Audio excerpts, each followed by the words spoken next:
सुन गे छौड़ी छोटी फलानावा के बेटी अलग ही जन मार गे। सुन गे छौड़ी छोटी फलानावा के बेटी अलग ही जन मार गे। आगे धक धक करह करे जवा दिलवा हो गेलो बीमार गे। आगे धक धक करह करे जवा दिलवा हो गेलो बीमार गे। तोरे चलते छौड़ी गे घरवो में हमें खैलियो मार गे। आगे तोरे चलते छौड़ी गे घरवो में हमें खैलियो मार गे।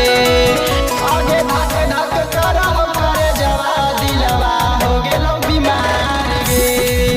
आगे धक धक करह करे जवा दिलवा हो गेलो बीमार गे।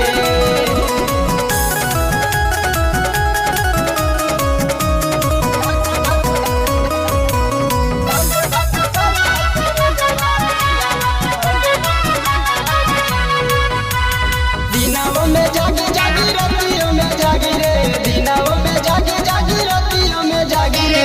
तोरे याद आबो बार बार की दिलवा हो गेलो बीमार गे। तोरे याद आबो बार बार की दिलवा हो गेलो बीमार गे।